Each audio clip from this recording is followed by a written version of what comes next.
Olá, gente, tudo bem? Eu me chamo Carlos Júnior, faço parte da Sociedade Brasileira do Design Inteligente. Nós estamos aqui na segunda temporada do programa Alinhando os Ponteiros e hoje é um tema de extrema relevância. É o painel Fé e Ciência. Então, se você gosta, se você acha que é possível uma conversa entre a fé e a ciência, então você não pode deixar de participar aqui com a gente. Então, fica ligado que o programa Alinhando os Ponteiros acabou de começar.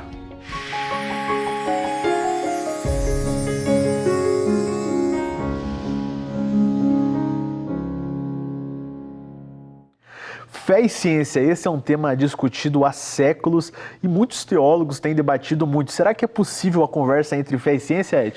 Sempre foi possível, só que a gente tem que entender uma coisa na história, né? Desde a escolástica, esse tema é debatido. Tomás de Aquino, o próprio Santo Agostinho e outros milhares de nomes renomados discutiram esse tema sobre fé e ciência.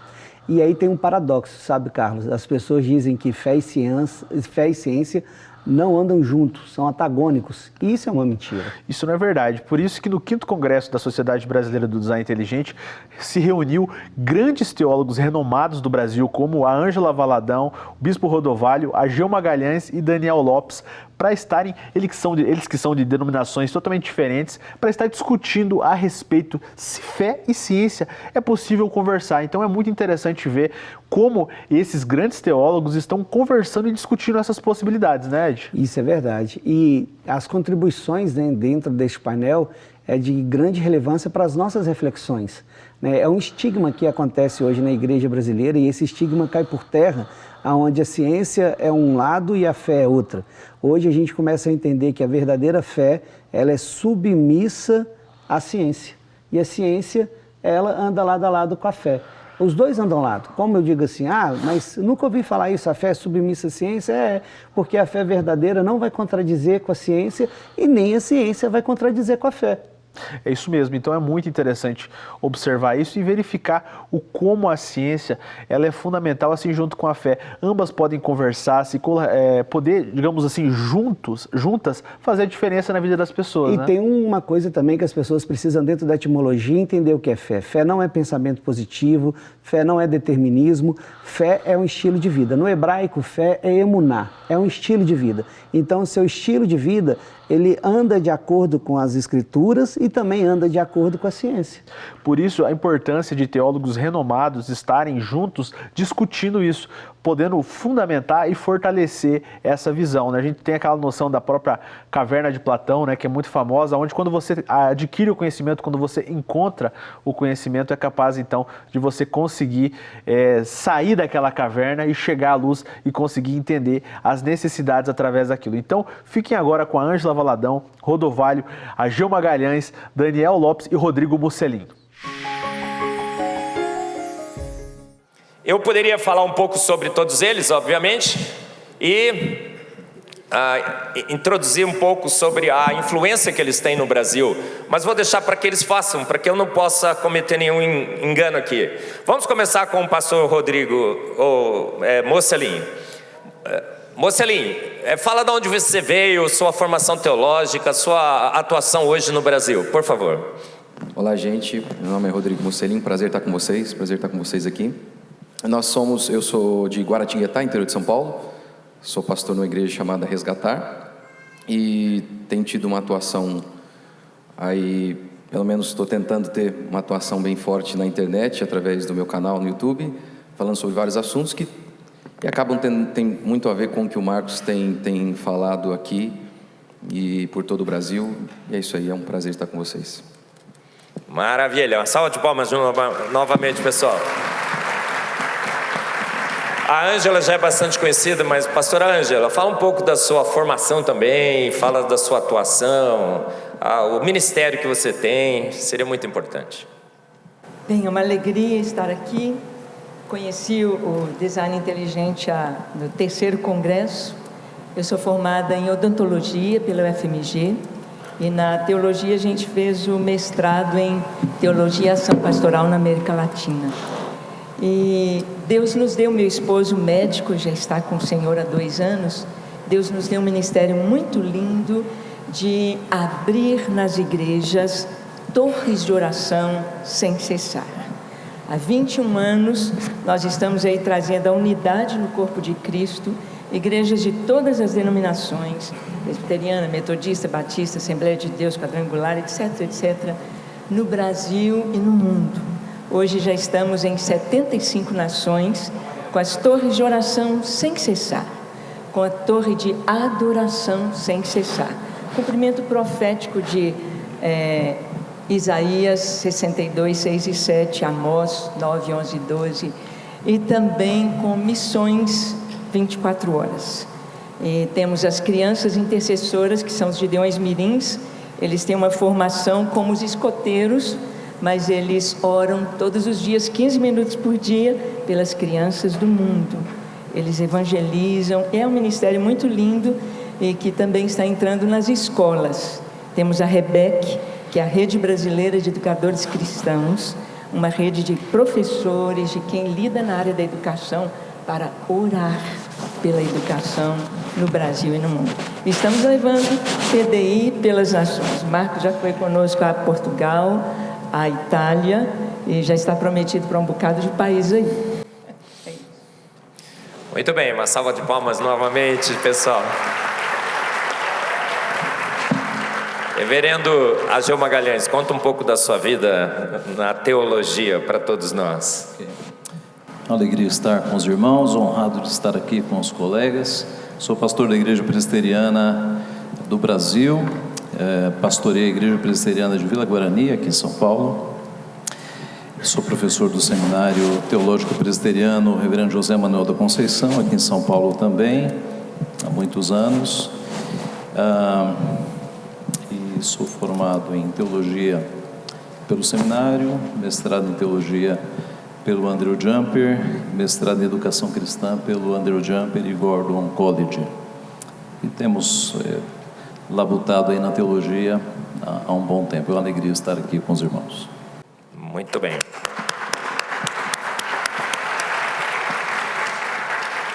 Pastor Daniel Lopes, um pouco da sua vida, da sua atuação. Vocês devem conhecê-lo muito também pela internet. Obrigado, professor, pelo convite. Eu sou formado em Teologia pela Metodista São Paulo, aqui em Rude Ramos. Estudei jornalismo na Federal do Rio de Janeiro. Fiz uma licenciatura em Letras também. Meu mestrado em Linguística na Universidade do Estado do Rio de Janeiro. Doutorado em Linguística na Universidade Federal Fluminense. Tenho especialização em Teologia e Filosofia Medieval pela Faculdade de São Bento do Rio de Janeiro. Fui professor da Universidade Federal do Rio de Janeiro na área de Filosofia da Educação e da UERJ, estadual, na área de Linguística também. E tento sempre trazer a linguística para dentro da teologia, principalmente a minha área, que é análise de discurso, porque no princípio era o verbo, Então, antes de refletir sobre qualquer coisa, precisa entender como é que a língua funciona. Então, esse é o trabalho que eu tenho tentado fazer na teologia. Tem um canal no YouTube, Daniel Lopes. A gente, para a glória de Deus, está com 1.238.000 inscritos lá. Faço live de segunda a sexta ao meio-dia, falando de notícias, Sou especializado em geopolítica internacional, sou colunista da Gazeta do Povo nessa área, escrevo colunas semanais lá. E, na verdade, eu falo de notícias globais como uma isca para ter uma desculpa para falar de Deus. Então, uma estratégia evangelística que o Senhor me entregou e estou muito lisonjeado de estar aqui com esse painel aqui tão qualificado. Obrigado, professor Eberlin, pelo convite. Nosso privilégio. Bispo Robson Rodovalho, conte um pouco da sua história na teologia e seu papel também na divulgação da boa ciência. Bom dia, professor Marcos, amigo. Eu quero cumprimentar a mesa e todo o auditório. Eu sou Robson Rodovalho, eu sou pastor, bispo evangélico e sou também teólogo e sou fundador e presidente da Igreja Sara Nossa Terra, uma igreja que tem foco primordial de trabalhar com jovens. Sou também professor universitário na área de física, fui, agora eu dou algumas palestras, mas raras, nas universidades, mas sou físico e tenho lutado muito para trazer uma convergência entre ciência e espiritualidade, ou ciência e fé. Acho que um dos maiores desafios nossos, e com isso eu quero parabenizar a Mackenzie, quero parabenizar especialmente o professor Marcos Herber, porque acho que o desafio mais crucial que temos como pastores e como pensadores é mostrar para as próximas gerações e para a academia que a ciência e a fé necessariamente andam juntos. São domínios que não se contradizem, mas se somam. São áreas que precisam somar.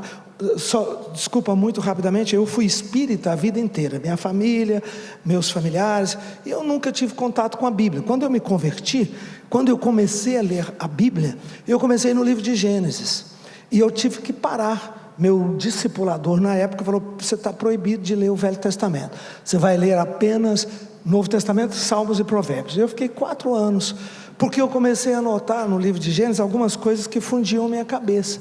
Eu guardei essas dúvidas, elas não foram respondidas, mas eu apenas as guardei e anotei 250 dúvidas do texto bíblico.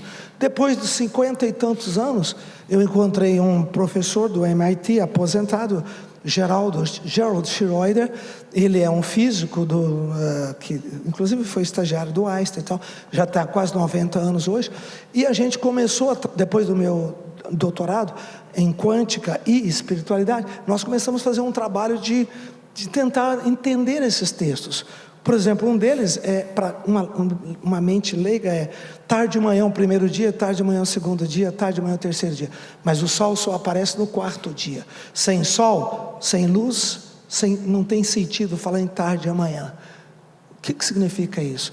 Mas eu tinha uma fé genuína, mas eu precisava que essa fé tivesse uma explicação lógica no texto bíblico, e eu passei a minha vida pesquisando, tentando entender isso. Fizemos uma pequena contribuição. Hoje a gente tem aí um trabalho, o canal Ciência e Fé na internet, e alguns seminários, algumas conferências, e temos alguns trabalhos científicos também que eu soltei, e livros teológicos. Tivemos a ousadia de propor uma Bíblia chamada Bíblia com viés, com a visão científica, onde cada milagre a gente tenta explicar o fenômeno por trás daquele milagre. É uma contribuição. Obrigado, professor. Muito bem. Vocês perceberam que o nosso painel teológico é bastante eclético. Sara Nossa Terra, Bola de Neve, Presbiterianos do Brasil, Lagoinha. Rodrigo, qual é a... Resgatar. Resgatar é a teologia que reformada. Teologia reformada. Reformada, olha só. As ideias têm consequências e influenciam as diferentes teologias. E a primeira pergunta que eu quero fazer para esse painel é essa. Olha, iniciamos nossa história como humanos na Terra percebendo que havia um Deus. Até 1859, quando Darwin escreve um livro e dá racionalidade ao ateísmo. E aí passamos a anunciar que evoluímos, lenta, gradual e sucessivamente. O Big Bang criou o universo, aquela sopa gerou a primeira ameba e evoluímos. E muitos, na teologia e na filosofia, sucumbiram também a essa ideia. E colocaram, inclusive, Deus para guiar a evolução. E alguns ignoraram o problema na teologia. Falaram: olha, a gente quer mais saber. Não, olha, a ciência é coisa do inimigo. Então essas foram as duas estratégias que a igreja adotou. Ou ela cooptou a evolução, colocou Deus para guiar a evolução, ou ela ignorou o problema. Inclusive passamos a dizer que a ciência era inimiga da nossa fé. Agora surge a teoria do design inteligente, que diz que Darwin está errado, que fomos feitos prontos por uma mente extremamente inteligente. Eu queria que vocês discutissem qual a consequência da teoria do design inteligente para a nossa fé hoje. Ela fortalece a nossa fé, ela enfraquece a nossa fé. Nós podemos defender melhor ou pior a nossa fé com a teoria do design inteligente. Pastor Rodrigo Mocelin, o que você teria a dizer? Depois a Ângela, a Geu, Daniel e o bispo Robson Rodovalho. Com certeza, eu acredito, quando eu falei com você, né, Marcos, você tinha falado sobre as implicações, para mim, sobre as implicações do darwinismo em relação a todas as esferas do conhecimento. E é assustador as implicações, porque a gente sempre precisa partir de um pressuposto, e se o pressuposto está errado, todo o seu conhecimento está viciado. Por exemplo, se você morrer alguém numa casa, e você parte do pressuposto, é o mordomo, sempre é o mordomo. Não interessa quantas evidências tenham a respeito de que seja empregado, você não vai enxergar, porque você tem um pressuposto já viciado. Então, esse pressuposto darwinista teve implicações na fé e em relação a todas as esferas de conhecimento, como, por exemplo, no estudo da mente humana, do comportamento humano, no estudo das ditas doenças mentais. Quando você, por exemplo, pensa na psicologia, são mais de 500 abordagens psicológicas. E todas elas, você tem ali o pressuposto darwinista. E isso tem uma implicação profunda. Na perspectiva darwinista, tudo é matéria. A matéria criou a matéria. E isso tem uma implicação em quem você é e no conhecimento. Por exemplo, no século passado, Egas Muniz, ele inventou a lobotomia. O que era a lobotomia? Ele, darwinista, materialista, não tem a perspectiva de que existe uma mente material, como, por exemplo, o Dr. Donald Hebb disse o seguinte, olha, para a ciência, a ideia de uma mente imaterial governando o corpo, isso não existe, não tem lugar na ciência. Então, a perspectiva de Egas Muniz era materialista, darwinista, a única coisa que existe é a matéria. Ora, então para ele o próprio pensamento era apenas uma coisa material, apenas uma coisa material. Então, seria mais ou menos assim, o pensamento errado, a loucura, seria um fio desencapado aqui. E aí ele inventou a lobotomia, que era a cirurgia para consertar esse fiozinho desencapado aqui no lobo central, e a partir dali as pessoas passavam a vegetar. Mas esse cara ganhou o prêmio Nobel de Ciência na época. E você vê isso também em relação a quase tudo mais, nesse campo, por exemplo, da psicologia. Tudo é apenas uma perspectiva materialista.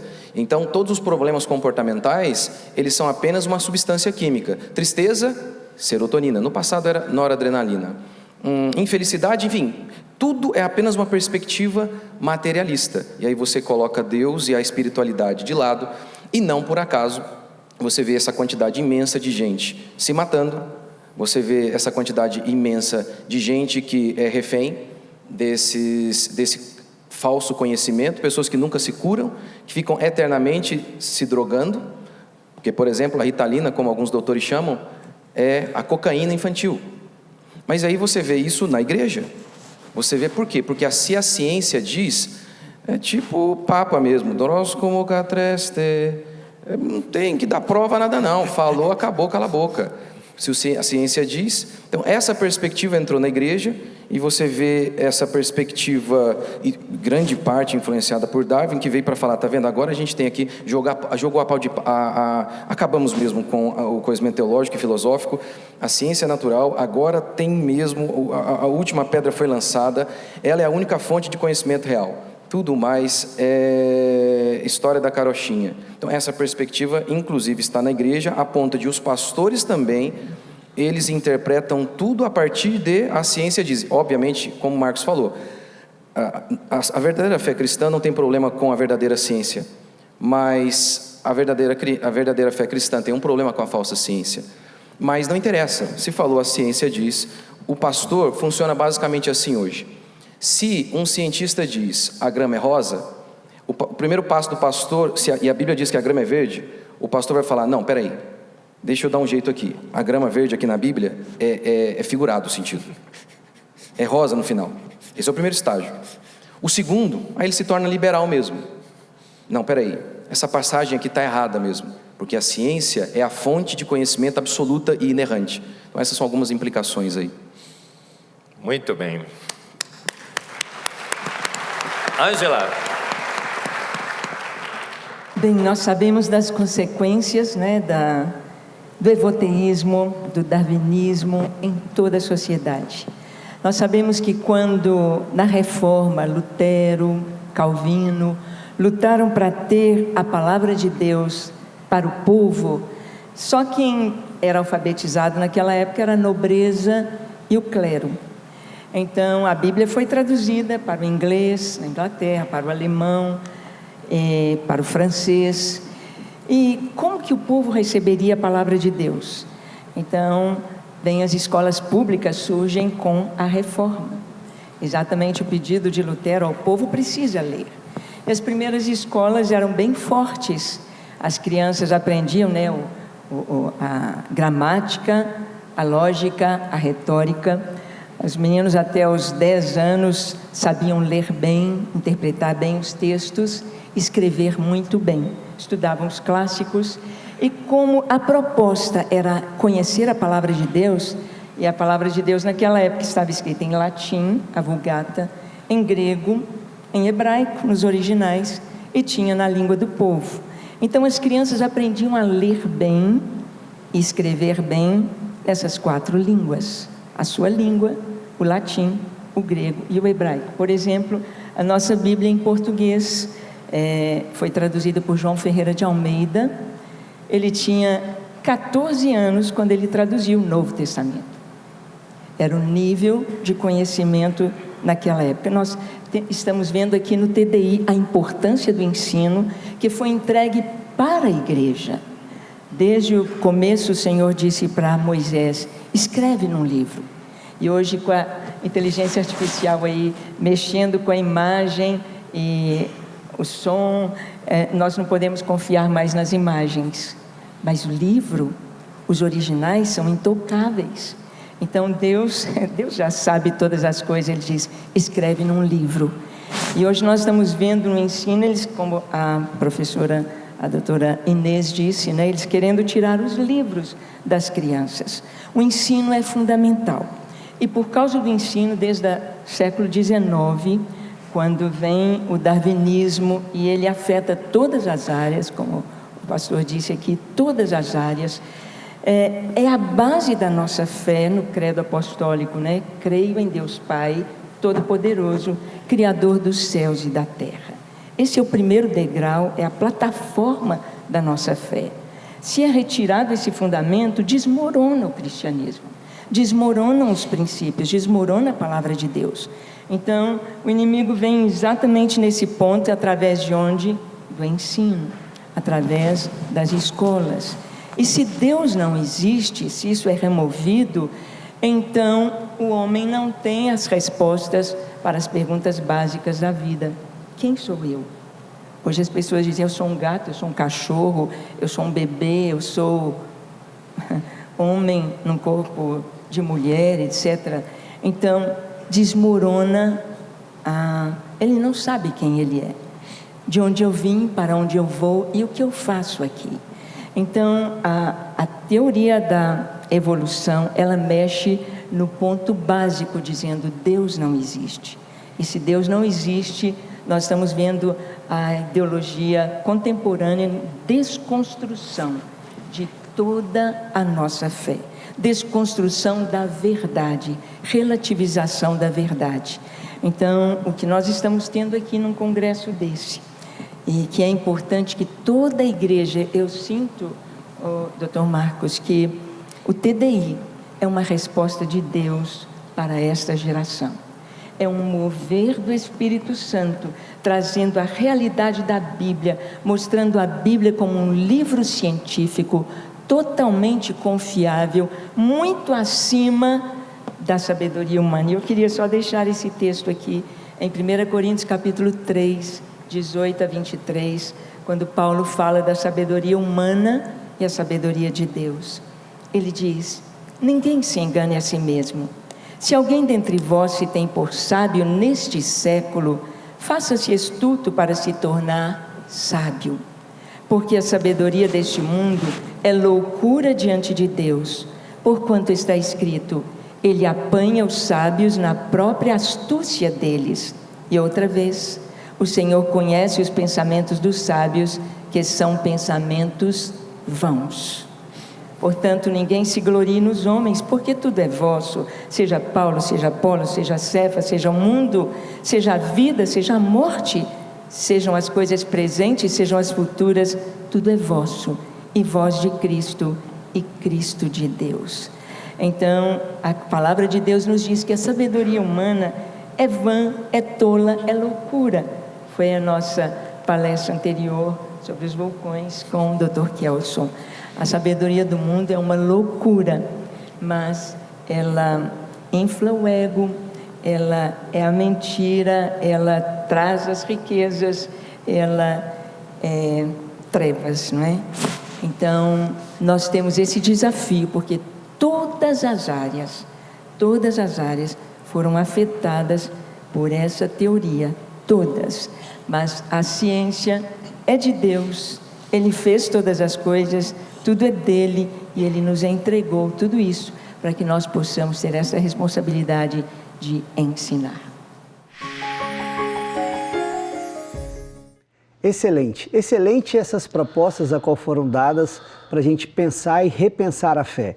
Repensar conceitos, vale a gente ressaltar que a gente tem que viver para evoluir também, para quebrar paradigmas.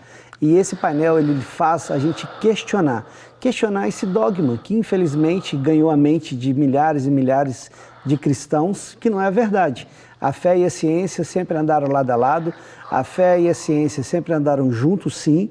Deus é o criador da ciência, então se o Deus Todo-Poderoso é o criador da ciência, por que não ter o diálogo com ela? E é muito interessante como o Musselin, a Ângela, o Ageu, eles vão estar colocando nesse primeiro momento como o design inteligente ele traz fundamento para a fé cristã, né? Por mais que ele não seja a mesma coisa que o criacionismo, ele consegue trazer um argumento palpável para aquele que tem fé poder acreditar, porque ele está demonstrando cientificamente que há evidências concretas para a gente poder dizer, existe um designer, a vida foi projetada, o universo ele tem vários sinais de inteligência, então a gente consegue detectar isso através da ciência. Então é muito interessante ver como também isso ajuda a fortalecer a fé das pessoas, né? Como os pastores colocaram. E como fica mais rico, né? Assim, a gente entende que o design inteligente ele tem sua metodologia própria e tem suas evidências, mas as pessoas, como foi dito também, muitas das vezes, elas dão um nome para esse design de acordo com a sua cosmogonia, com a sua história de vida também. E esse design inteligente, ele nos aperfeiçoa a entender e dar razão daquilo que a gente crê. Você imagina hoje, na nossa geração, a gente poder duvidar e através da nossa dúvida ter a fé comprovada com evidência científica? É muito interessante porque quando a gente vê na ciência, por exemplo, o método de detecção de inteligência, que é o que o design inteligente faz, nós ficamos abismados como a vida, como há traços e sinais de inteligência. Você percebe tanto no DNA, você percebe na biologia, na química, na física, nas mais variadas áreas que a vida foi projetada. E o design inteligente ele traz um suporte palpável para todos aqueles que têm fé e querem acreditar que existe Deus, ele consegue demonstrar cientificamente que as coisas foram projetadas, né? Que há sinais. E aí eu devolvo a pergunta para você que está nos vendo. Você já pensou, já algum dia questionou de entender que a fé e a ciência andam lado a lado e que à medida que você for entender, que você for aprofundar, quanto mais ciência, mais fé você vai ter? Você já pensou nesse argumento, nessa possibilidade? Porque hoje, na nossa geração, não tem mais espaço para quem não quer ter uma fé sólida, madura, que questiona com relação à sua existência. Então, se você está assistindo pelo YouTube, não se esqueça de deixar o seu like aqui no canal, se inscrever e deixar comentário, né, Ed? E semana que vem a gente está de volta. Nesse mesmo horário, compartilha conosco. Até mais. Valeu, pessoal!